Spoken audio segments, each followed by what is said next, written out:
The planet Gaia, home to humanity, is buckling under the pressure of overpopulation and pollution. In response, Gaia has created a warped army called the Goma. The Goma, inspired by different animals, culls humanity as retaliation to all that they've done, killing them on sight and destroying the glorious cities that humanity has built. Humanity is strong and has an unwavering will to live, but the Goma are stronger. Every few thousand years, a Goma of unfathomable power rears its ugly head. The will of the planet itself manifests into an earth-splitting being called Vlitra. Vlitra has appeared a few times, but each time it has been suppressed. But by whom? Humanity has protectors known as the 7 deities. In return, humans will worship and even lay down their lives for the deities. The deities will appear, fight the Goma, and subdue Vlitra back into the core of the planet. This cycle has repeated for thousands of years,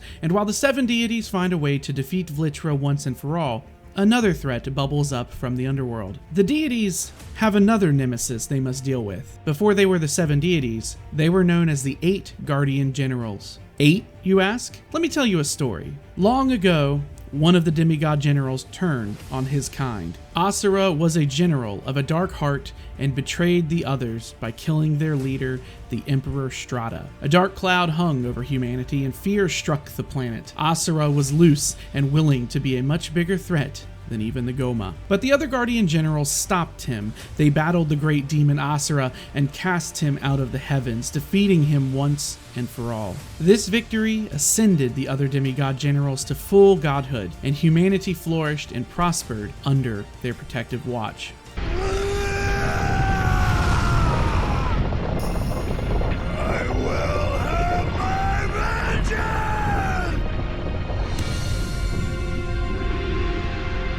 At least, that's the official story. As with all stories, there are details that have been omitted from the record. Details that may change an entire narrative. Details that may even topple whole regimes. This is one of those stories. This...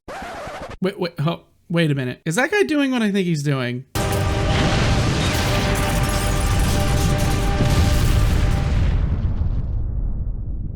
Asura's Wrath is a game from 2012 that mixes both quick-time event combat with action combat and anime TV show flair. It's a game that is both as fun as it is ridiculous, and when I played it back in 2012, I was entranced. Even in 2024, when I played it for this video, I was entranced. Asura's Wrath's blend of insanity and ridiculousness kept a smile on my face for the entire game. But what is the real story? Like I said, there are details that could topple regimes, and Asura's Wrath tells that story. Any good lie starts with a hint of the truth, and while the 8 guardian generals did exist, and their leader was killed, it wasn't by Asura. Instead, our main character is set up to be the fall guy, defeated by the generals and cast out into the underworld of Naraka. However, the game is called Asura's Wrath, and wrath there is to be had. In some ways, Asura resembles Kratos. Both have lost their families, are filled with unimaginable rage, and both kill gods. However, instead of losing all of his family, Asura has only lost his wife in the plot that killed the emperor, and his daughter Mithra is held captive by the other gods for plans of their own. Mithra is a priestess and is able to bring healing and power to the gods by channeling the source of power in the universe called mantra. In fact, what we find in this world is actually a science fiction setting where the gods aren't actually deities. You see, in this world, there are 2 types of humans: the normal, everyday person like you and me, and a race of humans that have fused themselves with cybernetic technology. Over many millennia, these augmented humans were able to harness the natural life-giving power of mantra and now use a reactor in their chest to channel the mantra into incredible power. This mantra fuels them and has given rise to a technologically advanced society that is so far advanced to the normal humans that they are now seen as demigods. Humans worship the demigods, even giving their lives for them, and each human prayer or soul releases mantra into the world that the demigods use to fuel themselves, their world, and even their weapons. Demigods can live for a very long time, and those that show a certain aptitude for one of the 8 forms of mantra are chosen as one of the 8 guardian generals. These generals can manipulate the mantra in their bodies to enhance their abilities to terrifying levels. The Goma also exist and are a very real threat to humanity, but for the most part, the demigods don't really care about whether the humans live or die because they are going to collect the mantra anyway. What they do care about is defeating Vlitra and not being killed by Asura. Asura is just a general. While he is the one to defeat Vlitra in the beginning of the game, Vlitra is only subdued for a certain amount of time. When we begin the game, we are thrust into an intense action sequence fighting against the Goma space forces and Vlitra itself. We're introduced to the shooting mechanics that quite honestly suck to use. The left stick controls both the aiming and movement of Asura, and it makes for some awkward moments when trying to shoot and dodge at the same time. But this game is all about the cutscene and QuickTime events, and each section that isn't a cutscene acts in the same way. You run around in a small arena, fighting enemies with a fairly rudimentary combat system until you fill up a gauge called the burst gauge. When you activate that ability, it launches you into the next cutscene and moves the story forward. Each cutscene involves hitting button prompts on screen and watching an insanely fun and detailed action scene. Asura's Wrath is set up like an episodic anime show. Each episode has an intro that recaps the previous episode, a place for what would be a commercial break, and an outro that shows what's coming up next. There are 18 base episodes with a secret version of episode 18 that continues the story. DLC adds in 4 more episodes, a few secret episodes, and some crossover episodes with Street Fighter, but more on the DLC later. Back to the story. And also, major spoilers ahead. The 8 generals are ruled by an emperor named Strata, and he believes that the war against the Goma is one that the demigods are slowly losing. He has no real plan or ambition as to how to beat Vlitra. However, one of the generals, Deus, does have a plan, and it involves a large amount of mantra, which means mass human deaths. Strata is in the way of this plan, and Deus needs him gone. So Deus puts together a coup that calls for Asura to go to Strata after subduing Vlitra. What Asura finds is a dead Strata and is immediately called a traitor. Asura defeats the guards and returns home to find his lovely wife dead and his daughter kidnapped. Mithra has been taken by the other generals. A fight ensues, but is quickly ended by Deus, who then ejects Asura from the mortal world and into the world between life and death called Naraka. Here, Asura meets a golden spider, the ruler of Naraka, who tries to remind Asura of who he is and what's most important to him. We are treated to many different flashbacks of a different time in Asura's life that shows that while he may have a hard exterior and is full of rage, Asura is also fueled by his family. This goads him to constantly push on even after death. So Asura climbs to the top of Naraka to escape. When he comes back to Gaia, Asura finds that 12,000 years have passed. The Guardian Generals have now ascended to godhood thanks to Mithra's affinity for mantra. She has boosted all of their abilities to previously unseen levels. So what have the deities done in the past 12,000 years? Well, it's pretty simple. They are building a massive weapon to kill Vlitra once and for all. The power needed to fire this weapon requires such a large amount of mantra that they've been stockpiling it in cores. 7 trillion humans worth of mantra was harvested in that time for the weapon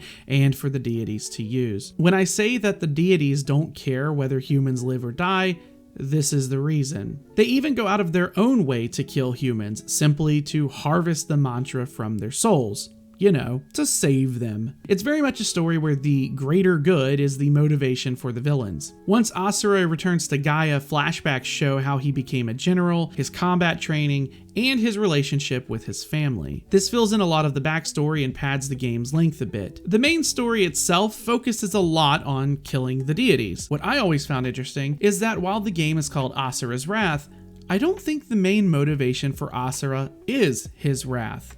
Certainly he gives into it throughout the story and is constantly in a state of anger and rage, but I believe his anger is fueled by love. At least after he's married and has his child. Before then, he's just an angry dude. But his love for his daughter and his family is what pushes him to overcome his previous power limitations. At its core, this is a story about a father trying to rescue his daughter and get revenge for his wife. Asura is willing to die and claw his way back out of death to save his daughter. The lengths that he goes to get Mithra back quite literally changes the universe. If that ain't love, then I don't know what is. When Asura returns to Gaia, he's met with his first deity, Wyzen. This guy is the man you saw at the beginning who grows to the size of the planet, which honestly, I imagine that he probably could have beaten Vlitra by himself at that size. But who knows? Maybe Vlitra is actually looking for love and needs a man that large. However, Asura musters the strength to defeat Wyzen after an epic battle. A final powered punch disintegrates Wyzen and leaves Asura armless.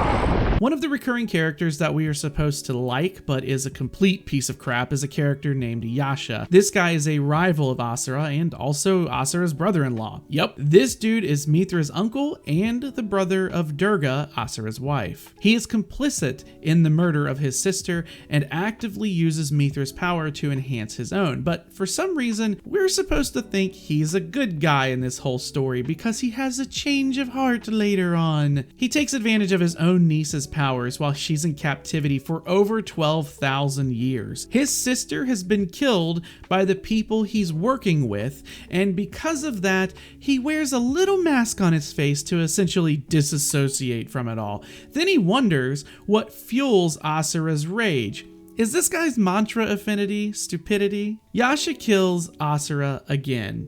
The plan to save the planet comes before all else to Yasha, even family, and so he sends Asura back to Naraka. What we get from here on out is essentially a cycle of Asura coming back and then fighting every other deity that he can. Like I said, I'm going to spoil the ending of the game, so please go play this if you don't want to be spoiled. While it is a 360 game, I believe it's available on the Xbox One digitally, and I may have played it on PC through other means. Anyway, to fast forward a bit, Asura meets a girl in a village when he comes back again. This girl looks exactly like Mithra, and Asura tries to protect her from the Goma. The deity Kalro shows up, and a battle between him and Asura ensues that ends with Asura killing the god in his spaceship's escape pod. The world will be free from the threat of the Goma, and we shall attain eternal paradise!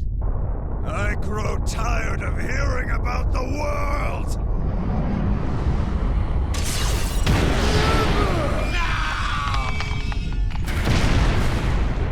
Asura later wakes up in a hot spring with his old mentor August, and some fan service in a scene that requires Asura to fill up a different kind of burst gauge.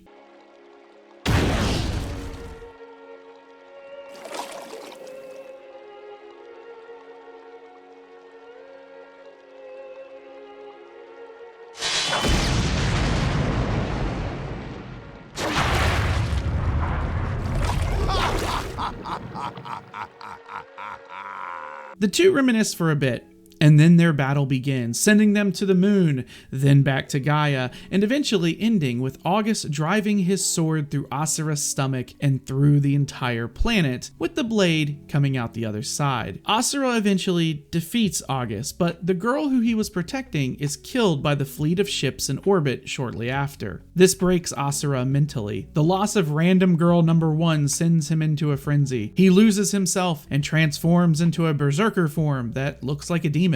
This form surpasses all power that the deities took 12,500 years to accumulate, but he can't control himself.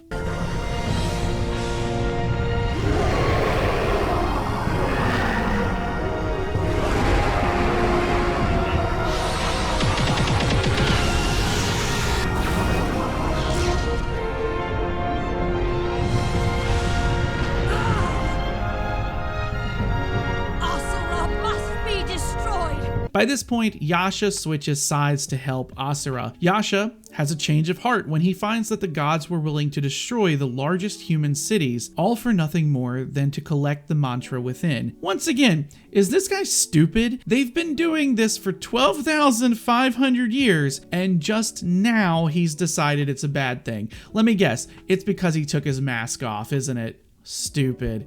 Anyway, Yasha has decided to help Asura. Another god, Sergei, is killed with about as much fanfare as the city that he just blew up. No fight scenes against him, no special powers for him, nothing. All we get is a cutscene and a rather fun death sequence. Asura is forced to leave his uncontrollable form by Yasha, and together they both go up to fight the leader of the gods, Deus. What we get here is an insane fight scene that ends with Deus being defeated, Mithra saved, and unfortunately, the rise of Vlitra. I should also mention that there isn't really a fight against Olga. You fight some of her army and ships, but she pretty much gets away in this kind of a wasted character, honestly. She's really only there to be hot, but she'll show back up in the secret ending. This version of Vlitra is much more powerful. Instead of a huge earth ussy, Vlitra now has tentacles and is much larger. Yasha and Asura have destroyed everything, so there's no huge weapon to shoot at Vlitra, so they have to do the next best thing. They rush into it head first. A huge space battle ensues with Mithra giving her power to them in one of the most epic lines I have ever heard written in a story. Father. Uncle.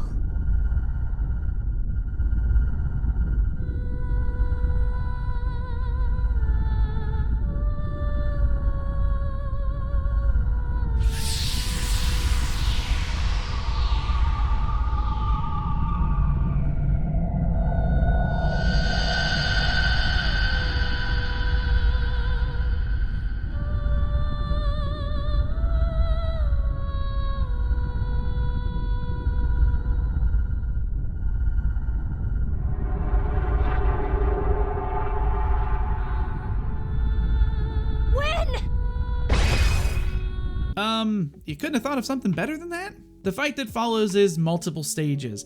Asura fights tentacles, a weird face, and then both come together to enter the core of the planet to fight the physical manifestation of Gaia. Asura has now reached a stronger, new form thanks to Mithra, and this helps him to defeat Vlitra once and for all. With Vlitra dead, everything is great, right? Right? Well, like I said in the beginning, there's a true ending to the game. In this ending, one last deity remains, and that is the woman Olga. She grabs Mithra and threatens to kill her with a sword. However, she is stopped by golden webs that cover her body and then rips her apart. Mithra is then taken by the golden spider, and we are told that the creator of all mantra is here. The real god of this world has arrived. And that's how the game ends. If you don't buy the DLC, that is. The difference between you and me is that you all hated Capcom because they put a bunch of stupid, useless microtransactions all through Dragon's Dogma 2 for no reason. I hate Capcom because I bought a $60 game and then had to pay an extra $7 for the ending.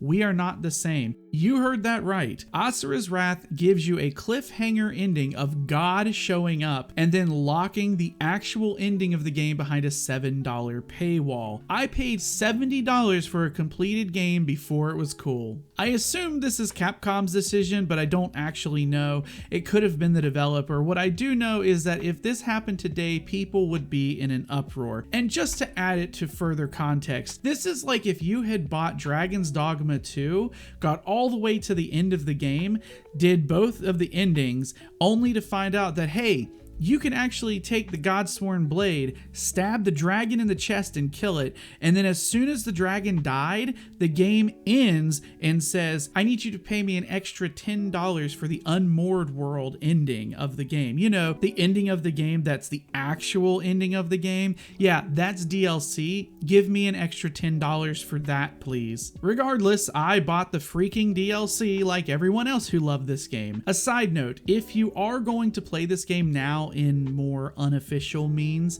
finding the DLC for the Xbox version was fairly difficult. Go with the PlayStation version because I found links for that more readily. And even the version for Xbox that I found is missing one of the secret episodes, so I can't even play that. But back to the true ending. Mithra is gone, taken into space by Chakravarta, the god and creator of mantra, Goma, and everything else in the world. After a fight with Asura, Chakravarta offers him the chance to become the god of Gaia. Chakravarta wants to move on to another set of worlds so that he can start again. It turns out that everything that had happened in the world was also Chakravarta could find a successor to replace him. He wants to move on to other planets to restart the cycle again. Asura has achieved the goal, but he refuses the offer to become God himself. Instead, Asura does what he always does.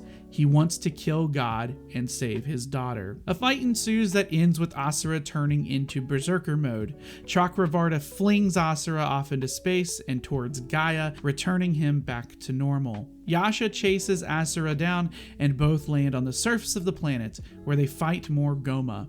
Vlitra may be dead, but since Vlitra doesn't actually control the Goma, they still exist. Yasha fights them and realizes that in order for Asura to be able to handle the immense amount of power that is required to fight the god of Gaia, he needs an upgrade. Like I said earlier, the demigods have reactors in their chests that harness the mantra that powers them. Yasha finds a reactor that can harness all 8 of the mantras together into one space and puts it in Asura's chest. When Asura wakes up, it's time for the final showdown between Yasha and himself. A battle that is specifically so Yasha can wake up the new mantra reactor. At the end of the fight, they both clash, and Yasha purposefully misses his attack, and Asura realizes what is going on.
The rivalry is over. Yasha has sacrificed himself so that Asura can have his mantra as well, completing the 8 needed in the core. When all of the demigods died, their mantra was released into the ether, I guess. Yasha has removed his own core from his chest, and combined with the other 5 mantras, it has completed essentially a Captain Planet of combinations into Asura. It's a touching scene that ends the rivalry that pops up so often and turns Yasha into a much more sympathetic character despite all the stupid stuff he did.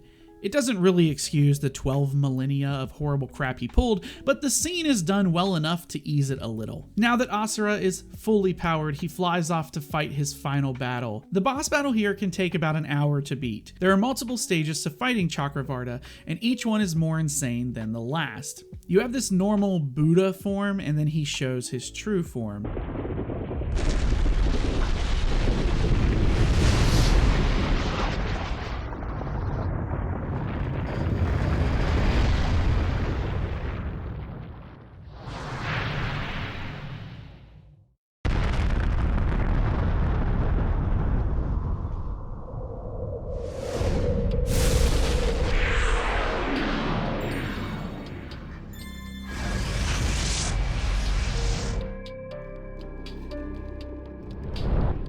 But the whole time, Mithra pleads and begs Asura not to kill Chakravarta. Killing him would destroy the Goma and save Mithra, but it would destroy all mantra, thus killing Asura in the process. Asura doesn't care and ends Chakravarta's life. As long as mantra exists, so does Chakravarta and the Goma, and as long as they exist, they will make Mithra cry and put humanity at risk. With the destruction of God, Asura has also ensured his own destruction, and we are left with another touching scene between him and his daughter.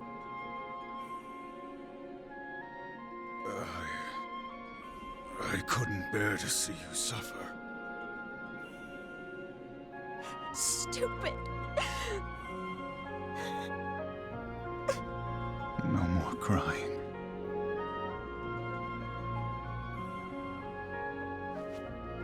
Smile.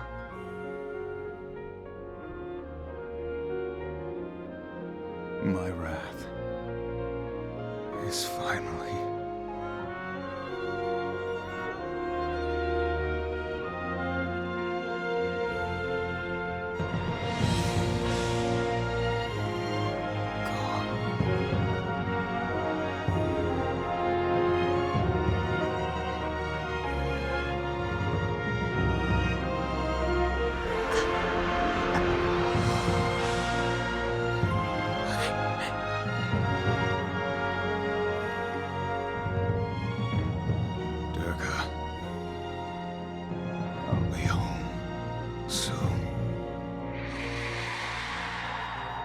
The whole point of Asura's purpose is to never see Mithra cry. He fulfills that, but also makes her cry as he slowly disappears. We see the end of the game with Mithra on Gaia, surrounded by children, telling the story of her dad. In the post-credit scene, we see a future millions of years after the game, where characters who look an awful like our main characters go about their lives. A familiar man with his family meets an uncle who is waiting for him. After a brief exchange, we see a meteor coming towards the planet, and that same familiar man facing the meteor as if to fight it. This is the story of Asura's Wrath. I didn't talk much about the actual mechanics or fighting because really, if it's not in the cinematics, it's not very good. The actual combat is fairly limited. There aren't a lot of combos. The overheating mechanic is stupid considering how many times Asura charges and has fire coming out of him during cutscenes. The arena boss fights are awkward, requiring you to find the one thing that will give you an opening to stagger the boss. It makes for some frustrating fights because it all comes down to a war of attrition until you fill your burst gauge. The camera isn't great either. However, everything is serviceable enough and the actual cinematic stuff is fantastic. The writing can be confusing at times, but I'm here to see the massive fights, and they really work, especially the spectacle of them. In terms of the actual world and story, the game does a fairly poor job of explaining the world within the story itself. The only way you can find any of the filler text that expands the world and explains everything is through the extras you unlock while playing. Each art piece has a little explainer attached to it that gives a lot more detail about the world, and that's where you can learn more about it. Also, there's a wiki page for it. I love this game. It's so out there and crazy, but infuriating how Capcom did the DLC. I started playing Asura's Wrath again because I saw Asmongold play Metal Gear Rising and the cutscenes reminded me of Asura. Since this channel is really just me taking a look at whatever games I want, I thought, why not take a look at an insane old game? I believe that Asura's Wrath can be bought on the Xbox One, but I played it using an emulation program called Xenia, Xenia. Look that up if you're into 360 emulation. Xenia also has some upscaling built in, so it really makes the games look a lot more crisp. The next game that I'm going to start after I finish this video is a game that you can't even officially buy anymore, so stay tuned for that one. And also, I apologize for the videos taking so long to come out. I'm trying to learn a new editing program that I use for this video, and it's been a process. I'm debating if I want to cover any news stories or whatnot, but this channel was created to cover stuff that I wanted to play, and I don't want to rush anything, so thank you for being patient. Anyway, I'll see you all in the next video, and I'll try and get it out faster, so sub, like, share, whatever you want, and I'll see you all next time.